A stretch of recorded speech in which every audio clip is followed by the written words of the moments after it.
నమస్కారం AP 10 news కి స్వాగతం. నేను సుమలత. ఏపీ 10 న్యూస్ లో బ్రేకింగ్ న్యూస్ చూస్తున్నాం. నెల్లూరు జిల్లా కావలి పట్టణంలోని శ్రీ సాయి నర్సింగ్ కళాశాల విద్యార్థినులు ఆర్డీఓ కార్యాలయంలో ఆందోళన చేపట్టారు. విద్యార్థినులకు మహిళా సంఘం నాయకురాలు శారద మద్దతు పలికి విద్యార్థినులకు న్యాయం చేయాలని డిమాండ్ చేశారు. కళాశాల యాజమాన్యం తమ కోర్సులు పూర్తయినా సర్టిఫికెట్లు ఇవ్వకుండా అధిక ఫీజులు చెల్లించాలని 5 రోజులుగా వేధిస్తున్నారని వారు మంగళవారం ఆర్డీఓ కార్యాలయంలో ఆర్డీఓ వంశీకృష్ణను కలిసి విజ్ఞప్తి చేశారు. దీనిపై స్పందించిన ఆర్డీఓ వంశీకృష్ణ కళాశాల యాజమాన్యాన్ని పిలిపించి చర్చించారు. విద్యార్థులకు సర్టిఫికెట్లు వెంటనే ఇవ్వాలని ఆదేశించారు.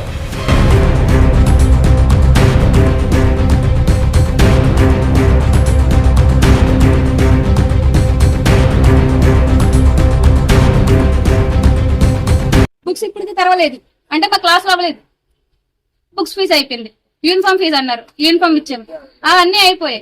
ఇప్పుడు మీరు ఎంత పే చేయాలి, గవర్నమెంట్ వేయలేదు, మరి మాకు చెప్పాలి కదా ముందు. గవర్నమెంట్ వేయకపోతే మీదే బాధ్యత అని చెప్పాలి కదా ఫస్ట్ జాయిన్ అయినప్పుడు. చెప్పకుండా ఇప్పుడు మాకు ఎంత పే చేయండి అంటే ఎలా పే చేస్తాం? మా అమ్మ ఏమైనా పెద్ద రిచ్ కిడ్సా? మేము పే చేయలేం సార్, గవర్నమెంటే మొత్తం బాధ్యత. అదే చెప్తున్నాం, వాళ్ళు వేస్తేనే మేము వేయగలం. వాళ్ళు వెయ్యి పెట్టా మాకు 36,000 దగ్గర 50,000 5 నెలలు సంపాదిస్తే మా అమ్మ వాళ్ళు సంపాదించగలరు. 5 నెలలు కష్టార్జితం, వాళ్ళ కష్టార్జితం మేము ఎలా ఇక్కడ పెట్టగలం? సింపుల్ గా తీసేసి 50,000 తెచ్చి కట్టేయండి, 10 రోజుల్లో తెచ్చి కట్టేయండి అంటే 10 రోజుల్లో కష్టపడితే వచ్చేది కాదు సార్. అది నేను కూడా కష్టపడలేను. ఇంటికి వెళ్ళి పొలం చేసినా సరే, పొలం పని చేసినా సరే మేము కష్టపడలేను.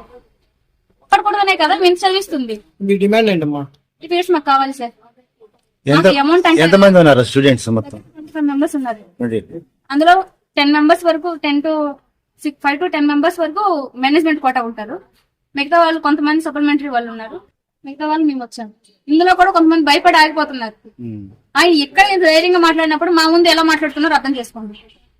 ఒక మేడం, ఎవరు ప్రిన్సిపల్ మేడం, మేనకా మేడం, ఆవిడ మేము వెళ్తే ఆవిడ మొన్ననే వచ్చారు. మా స్టడీ ఏంటో ఆవిడకి తెలియదు, మేము ఎలా చదువుతామో కూడా ఆవిడకి తెలియదు. అట్లీస్ట్ వైవల్ అడిగారా, మాకు ఎగ్జామ్లు పెట్టారా, మా క్లాసులు చెప్పారా? చెప్పకుండా మీకు 0 నాలెడ్జ్, మీకు ఏమీ రాదు అంటే ఏంటది? మమ్మల్ని జడ్జ్ చేసే రైట్స్ ఆవిడకి ఎవరిచ్చారు? మా డ్రెస్సింగ్ స్టైల్ ను అడిగే రైట్స్ ఆవిడకి ఎవరిచ్చారు? మేము ఇప్పుడు అకామిడేషన్ ఇవ్వండి అంటే మీరు అవుట్ గోయింగ్ బ్యాచ్ అంటారు. మేము వెళ్తే మాత్రం మీ డ్రెస్సింగ్ స్టైల్ లాగా ఉందంటే మీరు స్టూడెంట్స్ కాదా అంటారు. స్టూడెంట్స్ అక్కడ, బట్ అకామిడేషన్ దగ్గర మాకు అవుట్ గోయింగ్ బ్యాచ్. ఏంటి వాళ్ళు మాట్లాడే మాటలు? మీరు ఎవరో ఒకరు మాకు హెల్ప్ చేయండి సార్. మేమైతే పట్టుబట్టున్నాం. వాళ్ళు ఏమంటున్నారు, దశరథ రామిరెడ్డి గారు ఏమంటున్నారు, ఎలా అయినా సరే మేము కోర్టు దాకా వెళ్తాం అంటున్నారు కదా. మీరు కోర్టు వరకు వెళ్తారో లేకపోతే సీఎం గారి దగ్గరికి వెళ్తారో వెళ్ళండి, మీతో పాటు మేము వెనక వస్తాం. మీ ప్రూఫ్స్ మీరు చూపించండి, మా ప్రూఫ్ మేము చూపిస్తాం. మీరు మాట్లాడండి, మీ వెనక మేము కూడా మాట్లాడతాం. ఎంతవరకు వెళ్ళాలి? అశోక్ ది మెన్స్ సెలూన్స్ మీ అశోక్ ది మెన్స్ సెలూన్స్ మా బ్రాంచ్లు opposite Venkateswara theatre, Tummalapenta road, opposite Sravanthi theatre. మన నూతన బ్రాంచ్ రూపాయి మిద్ది ఆపోజిట్ కెనరా బ్యాంక్ కావాలి.